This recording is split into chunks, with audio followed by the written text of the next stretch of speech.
कुछ टाइम से मुझे काफी ज्यादा डिमांड्स आ रही थी आईफोन 13 प्रो सीरीज बाई करने के रिगार्डिंग। सो फाइनली मैंने आईफोन 13 प्रो मैक्स परचेज कर लिया। आप लोग देख सकते हैं गोल्ड कलर में। सो क्या इस टाइम पे आईफोन 13 प्रो मैक्स को बाय करना सच में ठीक रहेगा, क्योंकि अब कुछ टाइम के बाद आईफोन 14 प्रो सीरीज आने वाली है। एंड एज ये ग्लोबल आईफोन है तो यहाँ पे इंडिया में वारंटी का क्या इशू रहता है। एंड वही अगर हम बात करें डिफरेंसेस की, मतलब कि इंडियन में या फिर आपको यहाँ पे जो इंटरनेशनल वेरिएंट मिलते हैं उसमें क्या डिफरेंसेस रहते हैं, तो आज के इस वीडियो में इन सभी चीजों की बात हम डिटेल में करेंगे। वीडियो बहुत ही ज्यादा इन्फॉर्मेटिव होने वाला है, स्पेशली उन लोगों के लिए जो कि थोड़ा पैसा सेव करके ग्लोबल आईफोन को बाय करना चाहते हैं। उनके कुछ डाउट्स हैं अभी आईफोन्स के रिगार्डिंग। सो वीडियो को एंड तक जरूर देखना एंड आई गारंटी इस टॉपिक पे आपके सभी डाउट्स क्लियर हो जाएंगे। So hey guys, I am Ankit, you are watching Gadgets Life. Let's begin.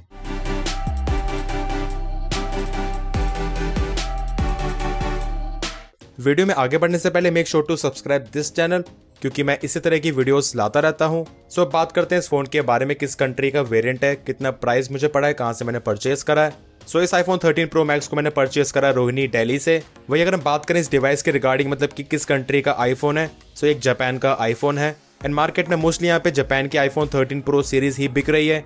US के भी वेरिएंट आपको मिल जाएंगे, बट मोस्टली यहाँ पे जापान के ही मिल रहे हैं, क्योंकि इनका प्राइस बहुत ज्यादा कम होता है। बट यहाँ पे रिसेंटली कुछ दिनों पहले जापान में आईफोन्स के प्राइसेस हाइक हो गए हैं, जिसकी वजह से डेफिनेटली इंडियन मार्केट में भी फर्क पड़ेगा। सो आईफोन 13 प्रो मैक्स के 128GB वेरिएंट की जो प्राइसिंग वेरी कर रही है 98,000 से लेके 1 लाख रुपीज तक। बट यहाँ पे मार्केट में काफी ज्यादा घूमने के बाद, प्राइसेस वगैरह पता करने के बाद इस फोन को मैंने परचेज करा 95,000 रुपीज में। अब मे भी हो सकता है कि इससे 1 या 2 हजार रुपए कम प्राइस में काफी लोगों ने परचेज करा हो, मतलब कि इसकी मिनिमम प्राइसिंग यहाँ पे 93 या फिर 94,000 भी गई हो। बट वहीं अगर हम बात करते हैं आज के सिनेरियो की, तो इसका प्राइस थोड़ा सा बढ़ चुका है, 98,000 या फिर 1 लाख रुपीज हो चुका है। एंड मे भी हो सकता है आने वाले टाइम में इसका प्राइस और ज्यादा बढ़ जाए, क्योंकि एज यहाँ पे जापान में प्राइस बढ़ गया, इस वजह से यहाँ पे डेफिनेटली इम्पैक्ट पड़ेगा। अब वही हम बात करते हैं डिफरेंसेस की, मतलब कि इंडियन आईफोन में या फिर जापान या फिर यूएस के आईफोन्स में या फिर किसी और कंट्री के आईफोन्स में क्या डिफरेंसेस रहते हैं। सो यहाँ पे आपको कुछ डिफरेंसेस देखने को मिलते हैं यहाँ पे कंट्री की पॉलिसीज के हिसाब से, मतलब कि हर कंट्री की कुछ रूल एंड रेगुलेशन होती है, उसके हिसाब से यहाँ पे जो आईफोन में चेंजेस करे जाते हैं। सो इंडिया में आपको मोस्टली ग्लोबल आईफोन्स मिलेंगे जापान के, यूएस, हांगकांग या फिर दुबई के। बट इन सभी में से सबसे ज्यादा सेल होता है जापान का आईफोन, क्योंकि इसका प्राइस सबसे ज्यादा कम होता है। अब इंडियन या फिर ग्लोबल आईफोन्स में कोई भी डिफरेंस नहीं होता है। सो आपको सभी आईफोन्स में कुछ माइनर डिफरेंसेस मिलते हैं। सबसे पहले अगर हम बात करते हैं यूएस आईफोन्स की, तो उसमें आपको राइट में एंटीना देखने को मिलता है, क्योंकि यूएस का आईफोन वेव 5G बैंड्स को सपोर्ट करता है, इसी रीजन की वजह से। इसके अलावा यहाँ पे कोई भी डिफरेंस नहीं है। एंड एज इंडिया में यहाँ पे 5G अब तक नहीं आया, तो उस चीज का यहाँ पे कोई भी बेनिफिट नहीं है। वहीं अगर बात करें हांगकांग के आईफोन की, तो उसमें आप लोग फिजिकल डुअल सिम चला सकते हो। वहीं और सभी आईफोन्स में एक फिजिकल सिम या फिर एक ई सिम होती है। वहीं आईफोन 13 सीरीज में 2 ई सिम भी हो सकती हैं। वहीं अगर बात करें जापान के आईफोन्स की, तो यहाँ पे सबसे ज्यादा बड़ा इशू रहता था शटर साउंड का, बट यहाँ पे वो चीज फिक्स हो चुकी है।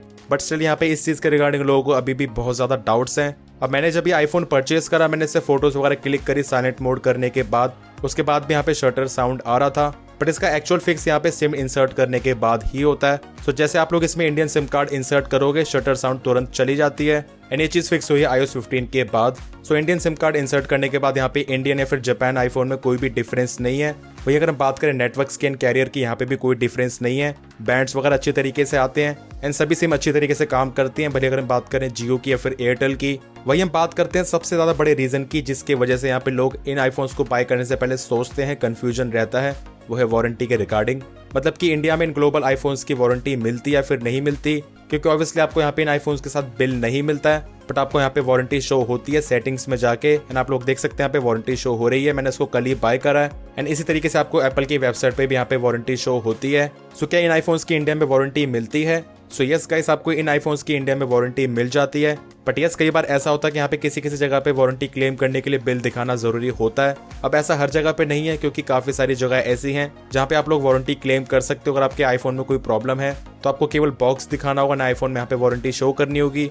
बट मे भी कुछ केसेस में ऐसा हो सकता है कि अगर आपके आईफोन में कोई ज्यादा बड़ा फॉल्ट है, मतलब कि कोई ज्यादा बड़ी प्रॉब्लम है, तो उस केस में यहाँ पे बिल दिखाना मैंडेटरी हो। सो डेफिनेटली अगर आप लोग इन आईफोन्स को परचेज करोगे ना, आप लोग इंडियन आईफोन को परचेज करोगे, तो जितना पैसा आप लोग यहाँ पे स्पेंड कर रहे हो, एक्स्ट्रा पैसे आप लोग दे रहे हो इंडियन आईफोन के लिए, उसमें आपको बिल भी मिलता है, तो उसमें आपको स्लाइट एक्स्ट्रा प्रिविलेज भी मिलता है। मतलब कि अगर आपके इंडियन आईफोन में कोई भी इशू आता है तो वो आईफोन ईजिली हर जगह पे रिपेयर हो जाएगा, क्योंकि एज आपके पास बिल होगा। स्टिल यहाँ पे आईफोन्स में ऐसा कोई भी इशू नहीं आता है। अगर आप लोग ग्लोबल आईफोन्स को यहाँ पे wifi activated seal pack condition में बाय करते हो तो कोई भी प्रॉब्लम नहीं आती। इनफैक्ट जब मैंने OLX पे देखा एंड मार्केट में देखा तो यहाँ पे 90% केसेस में यही आईफोन्स बिक रहे हैं। वही अगर हम बात करें क्या इस टाइम पे आईफोन 13 प्रो या फिर आईफोन 13 प्रो मैक्स लेना ठीक रहेगा, क्योंकि कुछ टाइम के बाद यहाँ पे आईफोन 14 प्रो सीरीज आने वाली है एंड डेफिनेटली यहाँ पे प्राइस में थोड़ा बहुत हाइक रहेगा। लाइक मे भी हो सकता है इंडिया में 8 या 10 हज़ार रुपए का हाइक रहे।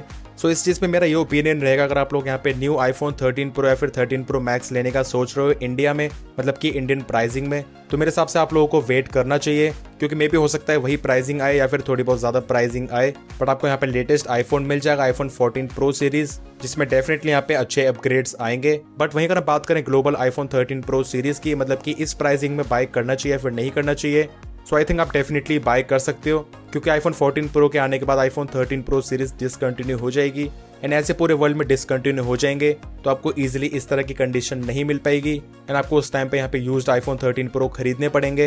एंड जो रेगुलर आईफोन 14 या फिर आईफोन 14 मैक्स रहेंगे उनकी प्राइसिंग भी बढ़ सकती है, मतलब कि 90,000 या फिर 1 लाख तक जा सकते हैं। सो उस केस में मेरे हिसाब से डेफिनेटली ये वाली डील ज्यादा अच्छी है, क्योंकि जो रेगुलर आईफोन 14 सीरीज है उसमें अपग्रेड्स इतने ज़्यादा खास नहीं रहेंगे, मतलब कि वही 60 हर्ट्ज का पैनल कंटिन्यू हो सकता है, डिज़ाइन में यहाँ पे कोई ज़्यादा चेंजेस नहीं है एंड इनफैक्ट हो सकता है कि वही एप्पल की A15 बायोनिक चिप कंटिन्यू हो आईफोन 13 वाली। सो उस केस में अनडाउटेडली यहाँ पे ग्लोबल आईफोन लेना ज़्यादा अच्छा रहेगा कम प्राइसिंग में एंड लगभग उसी प्राइसिंग में यहाँ पे काफ़ी ज़्यादा अपग्रेड्स हैं। सो गाइस आप लोगों को क्या लगता है, आपके क्या ओपिनियंस हैं, मुझे कमेंट सेक्शंस में ज़रूर बताना। सो आपके हिसाब से क्या बेटर चॉइस रहेगी, रेगुलर आईफोन 14 या फिर 13 प्रो सीरीज? अगर आपको ये वीडियो पसंद आए, वीडियो इन्फॉर्मेटिव लगा तो वीडियो को लाइक जरूर कर देना। अगर आपको कोई भी डाउट्स हैं मुझे कमेंट सेक्शंस में जरूर बताना। मिलते हैं मेरे नेक्स्ट इन्फॉर्मेटिव वीडियोस में। Till then take care.